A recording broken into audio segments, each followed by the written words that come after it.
Bill Busch coordinated the special teams at Nebraska. He did. coordinated the defense this year for the Yes. final 8 games.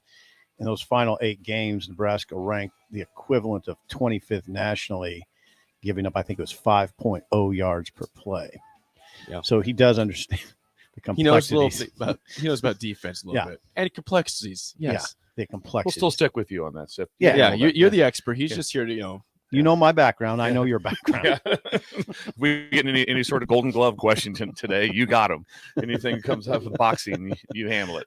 Speaking of that, real quick regarding the season, Bill, I'm curious. The season ends with a win against Iowa. No bowl game possible, but it was just, hey, can we end this disgusting losing streak to Iowa? You're up 24-0. You guys held on to win by 7. What did that mean to you in terms of being the guy, the coordinator, to finally help snap that disgusting streak to Iowa? What did that day mean? It was very important to me, but just because for the players, it was a pretty upside down situation to get put into, obviously with taking over being the defensive coordinator, but we just had such ridiculously great kids and how they prepared and what they did every week. Obviously they in my mind, they played extremely well. And then that game also played extremely well and did some good things. But the best way I could put it was, you have a pretty detailed plan of how you go on the road, what you do, where your meetings are at, what your walkthrough is like that next morning. It's one of our themes we always put up. We always have a plan to win on Friday night. And one of the plans to win is always that we'll have the best walkthrough ever tomorrow morning.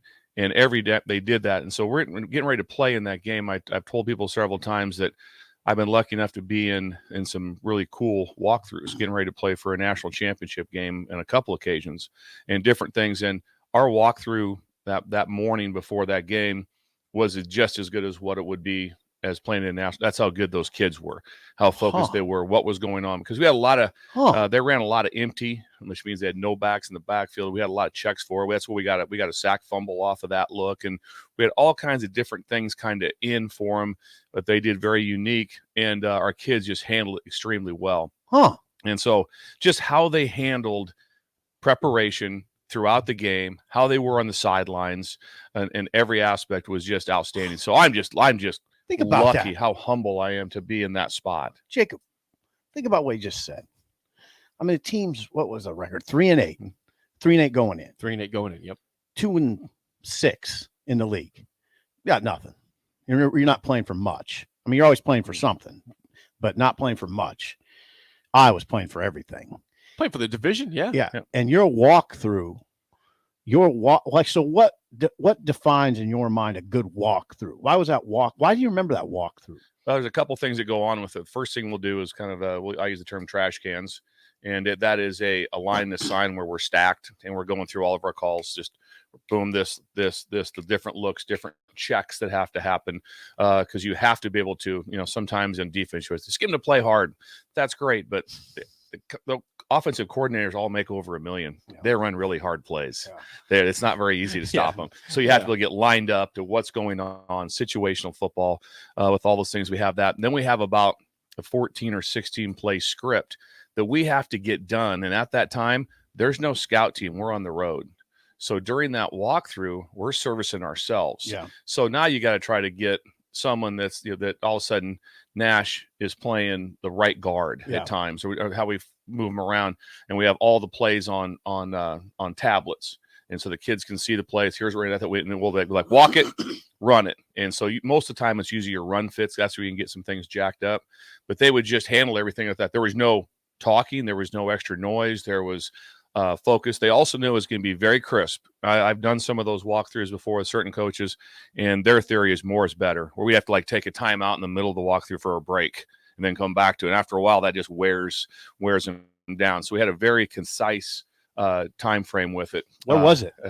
What time-wise? No, where did you have it? It could be anywhere. Usually it's in a parking lot. Is that where you did in Iowa? Iowa, I think we were inside. We were in a ballroom like that. Ballroom at some hotel? Hotel, yeah. So you find a spot that you can go to with that, because honestly, people say, you're just soft. You really don't want to do a walkthrough at 9 in the morning if it's 12 degrees. You'll lose your focus of what's going on at that time. So if you can find a spot where it's not that cold, because they'll play when they're supposed to like that. So it was the morning of the game. Yeah. Was it the morning of the game? Morning of the game. Yeah. Was it? Because the game, what was that? It's kickoff? 3 o'clock. Was 3 it o'clock game. 3 o'clock Friday. kickoff. So Friday. but it's the players. They're the ones that did it. They were outstanding. So the state of Nebraska should be proud just for the fact of how well they represented this state. See, they got, and Bill, we don't got to go too far down this road. But me and Jake talk about all the time is Matt Rule walking into a reset or a rebuild. I always say reset, in part because there's, if you look at the depth chart, there's 10 guys or 11 guys back with starting experience. I mean, like a guy like Javin Wright only has one game, but it's one game. He'd be the 11th. There's guys, there's a lot of experience coming back on that defense. I mean, it shouldn't again, 25th nationally in yards per play, given up. 25th nationally, top 25 defense in the final 8 games, top 25 pass defense in the final 8 games. Now it's against a division that doesn't pass it very well, but whatever. Shouldn't there be a level of expectation for those kids? There should be, and there will be a level of expectation by those young men. And I think the new staff will do an outstanding job with them. I said that I don't know any of them, but I'm, like I said, you don't get to stand up in front of the media. You were there with me, Sip, and I had to speak every Wednesday different times and be like, I love this state. I love this program. I love everything about this. And now you're out and I don't love them anymore. This is crap. Not that I still love them, still be pulling for them. I think the new staff will do an outstanding job. Am I disappointed I'm still not there coaching? Absolutely. But I'm not bitter or upset with the new staff. And so I'm their biggest fan for 2 reasons, because I love the state. And then there's a lot of young men on that team that I'm very close with. So I'll be pulling for those guys really, really hard. Nice. I was curious. There was a couple things that it was noticeable when you took over for the defense. There was a player specifically, that Malcolm Hartsock. We didn't hear that. I didn't know that name when it was, the previous coordinator there and the other guys.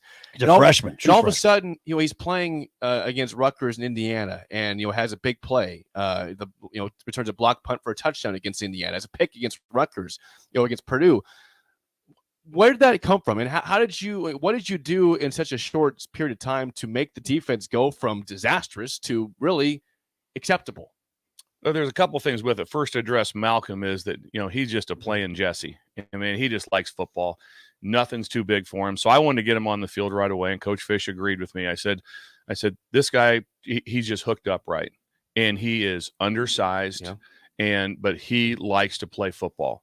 And he will put his face on you. He will tackle. And also he is engaged in everything that's going on. And in the Rutgers game, he got hit twice with big bodies, where they just big bodied him for big balls. And it was like me and Coach Fish had a little bit of a conversation, not like just like, what do you think? And like that. And we're both like, no, leave him in, play. He's a really good. So, and then in the end, he plays really well, makes a game-winning interception. So that part was a lot of fun. When the defense changed, it was a unique situation, because I've coached defense my entire life, but I wasn't in the defense at all. I was with the special teams. I had, addressed it a few times. If you need me to help coach on defense, I would, but they kind of had things set how they wanted to do it. And so I did that. So when Mickey had me, hey, we made a change and you're gonna be the defensive coordinator. Well, that's a pretty big deal when you when you haven't been in there. It's be kind of like me today, being like, hey, like I asked you earlier, should I run the board, Jake? Yeah. Like, well, I'm not quite ready to run the board. And so we went in. I talked about a couple things. I said, we're gonna make a lot of changes. I said, I'm going to learn the things that are the same in my mind. I'll learn your verbiage, so you're not going to change that, so I can make that carryover for the guys. I said, we're going to change to the defense that I know, because 2 things. Things hadn't been going real well for them. The kids were pretty distraught at that time. And then the next thing is that if it's broke, I didn't know how to fix it.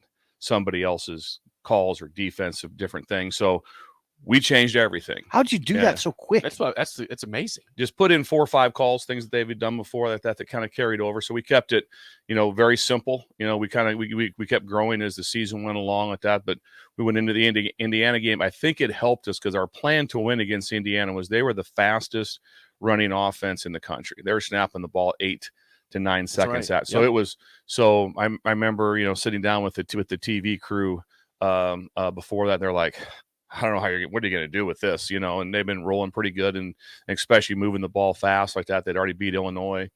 And I said, we're going to get lined up. And I said, that's our number one plan. We're going to get lined up. So we're going to have a call or no change of calls. And if they go fast, we're going to play the exact same call again. And so that allowed us throughout the entire game of not having, palms up where the whole team has that look. Oh, and, you and, see and, it. and You it's saw just, that. and once that happens, the other teams, like it's just a bad feeling for everyone involved when you get palms up. It's a bad feel for people in the crowd. Yeah, everybody. Yeah, and also like that. Then so our number one goal, we went 100% in that game of being lined up. And we held them to 14 points in the game on defense. There was 21 scored, but one was on the other side. But because we got lined up, that was the reason for it. So I think that gave them some confidence. And then we'd put in a drop 8, cover 2, like on just out of the blue on Wednesday. I said, I think we need one more thing. Let's put this in. And it was a disguised look, and that was very big for us in the game. And then we had a couple of pressures. Drop 8, cover 2. And so we did a little bit of that, and then we talk about the importance of practice all the time. So we had a walkthrough that day. We took the buses over to the indoor, and we had this special pressure zone blitz. But if they lined up trips into the boundary, which I call FSL, so they line up here, we had to check to a trio check. Getting over your skis a little bit. Go ahead. So you had to have that. Well, the last play of the game was that exact thing came up. So our last thing we repped on the walkthrough was the last play of the game. We called the blitz. They lined up, trips into the boundary, and Luke Reimer made the correct check and knocked the ball down. And so that gets back to, but that's not me. That's good kids. Is what it is. It's interesting though. Players making plays. You say you had to keep it pretty simple, but again, you can't keep it too simple, right? Oh, it's awesome. People say just keep it simple. Yeah. They're just lighting you up like that. Keep it simple against Joe Burrow, and they'll throw for 800 yards. That's what I always say. I mean, I get it. And we do this in the media, Jake, where we say, I mean, they're just playing hard. They're getting hats to the ball. That's what you got to do. You got to get 3 hats, 4 hats, 5 hats. It's more complicated than that. I get it, but I can't. There's a lot of complication to it like that. But again, I said, I was just so lucky to get a chance to coach those guys. But I'll tell you what, those are great young men. You see them walking around like that, pat them on the back because they went through some stuff and they were outstanding. So go Big Red. Yep. All right. And Casey was outstanding too, by the way. He was.